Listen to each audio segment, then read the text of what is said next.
اس notice کے ذریعے اسی کرایہ دار کو دیا جاتا ہے کہ آپ اپنے لیے دوسرے کسی دکان کا بندوبست کریں اور اس دکان کو خالی کریں۔ اگر اس نوٹس کے ملنے کے بعد 1 ہفتہ یا 15 دن کے بعد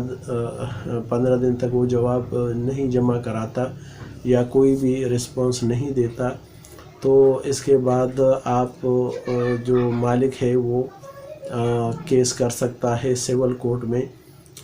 جو یہ دکان خالی کرانے کے لیے جا کر باقاعدہ وہ سوٹ فائل کرتا ہے کہ میں نے یہ جو دکان ہے یہ کرائے پر دی تھی، جو بھی جو پارٹی ہے اس کا نام وغیرہ سب ایڈریس اسی میں مینشن کرنا پڑتا ہے اسی سوٹ میں، اور یہ موقع پہ اختیار کرتے ہیں کہ چونکہ وہ کرایہ دار میرے ساتھ صحیح نہیں چل رہا اور وہ اس ایگریمنٹ کی پاسداری نہیں کر رہا، جس میں جو شرائط لکھی ہے ان پر پورا نہیں اترتا، تو لہٰذا میں اب اس سے جو ہے نا خالی کرانا چاہتا ہوں، اور میں جو ہے نا اس کو مزید یہ دکان کرائے پہ نہیں دے سکتا، لہٰذا اس دکان کو خالی کرایا جائے۔ تو باقاعدہ اس کیس میں جج جو ہے نا وہ نوٹس نکالتا ہے دوسری فریق کو، اور دوسری فریق کو یہ موقع دیتا ہے کہ وہ جو ہے نا یا خود یا کسی وکیل کے تھرو آ کر کورٹ میں پیش ہو اور اپنی رائے جو ہے نا وہ بتائیں، اور آ کر بتائیں کہ اس کی کیا رائے ہے اور وہ کیا چاہتا ہے اور کیا کہنا ہے اس کا۔ تو اس کے بعد پھر وہ کسی وکیل کے ذریعے یا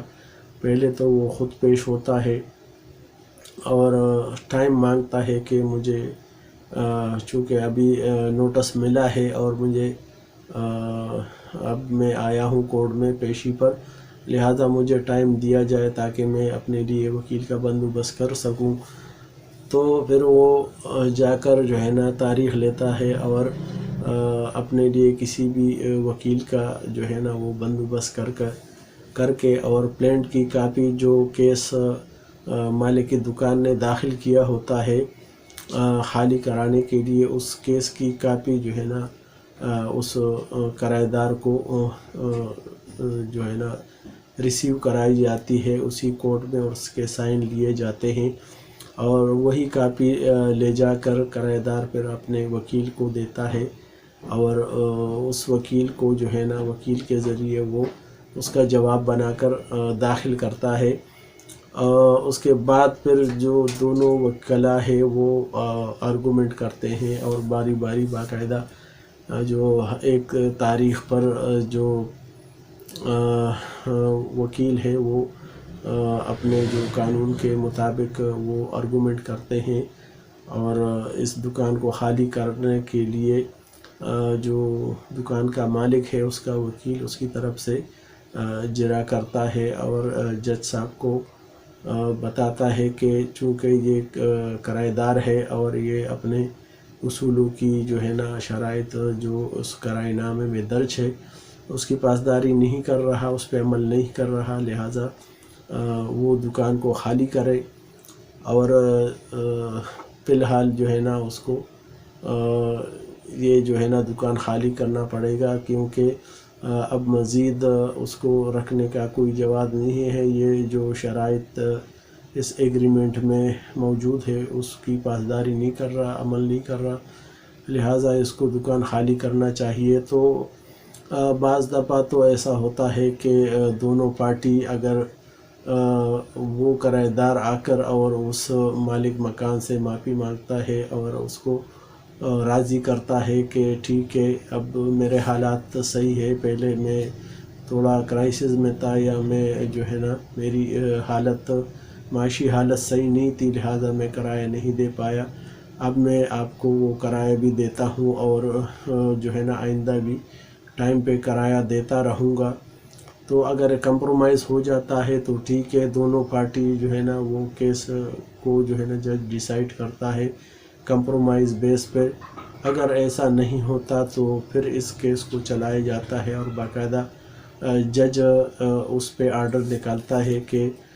اس دکان کو خالی کیا جائے۔ لہٰذا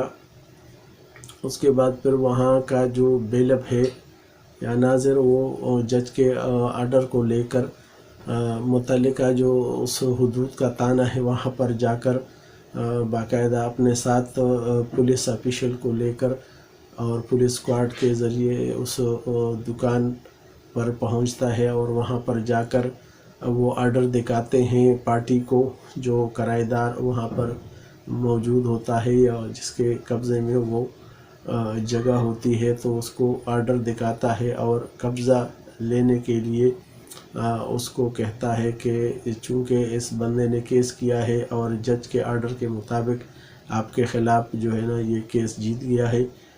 اور اب آپ جو ہے نا اس دکان کا قبضہ جو ہے نا وہ ہمیں ہینڈ اوور کرے اور اپنا سامان وغیرہ یہاں سے لے جائے۔ پھر وہی عملہ ان کے سامنے جیسے وہ سامان لوڈ کر اور وہاں سے وہ سارا دکان کو خالی کرتا ہے اور وہ سامان سارا اپنا وہاں سے لے جاتا ہے، اور جو ایڈوانس مالک دکان کی طرف ہوتا ہے اس میں سے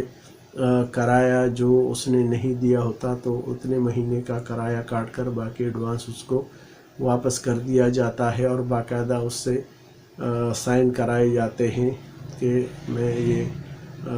دکان چھوڑ رہا ہوں جج کے آرڈر کے مطابق، لہٰذا اب میرا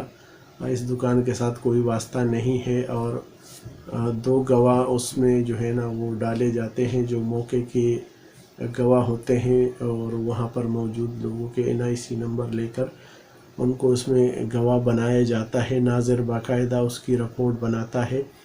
اور تاکہ اگلے دن جو ہے نا وہ جج کو دکھا سکے۔ تو اسی طرح یہ پروسیس مکمل ہوتا ہے، اور یہ جو دکان ہے بغیر کسی اس کے مزاحمت کے وہ مالک کو ہینڈ اوور کی جاتی ہے، اور اس کو تالے لگا کر جو ہے نا اس کی چابی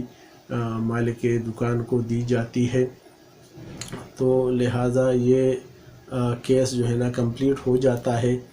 اور آج کے لیے اتنا کافی ہے۔ آپ لوگوں کو کافی جو ہے نا وہ سمجھ آ گئی ہوگی کہ کس طرح جو ہے نا اگر کسی کے دکان پہ کوئی کرایہ دار قبضہ کرنا چاہتا ہے یا وہ اس کو کرائے دینے میں ٹال مٹولی کرتا ہے یا کرایہ ٹائم پہ نہیں دیتا یا اس کو مالک کو پریشان کرتا ہے، تو اس کے لیے یہ سوٹ داخل کرنا پڑتا ہے۔ لہٰذا یہ جو چینل ہے میرا اس کو لائک کیجیے گا، سبسکرائب کیجیے گا، بیل آئیکن کو دبا دیجیے گا، اور کوئی بھائی اگر کوئی مشورہ لینا چاہتا ہو تو وہ کمنٹس میں مجھے بھیج سکتا ہے، کمنٹ کر سکتا ہے۔ لہٰذا آج کے لیے اتنے کافی ہے۔ اللہ پاک آپ لوگوں کا حامی و ناصر ہو۔ اللہ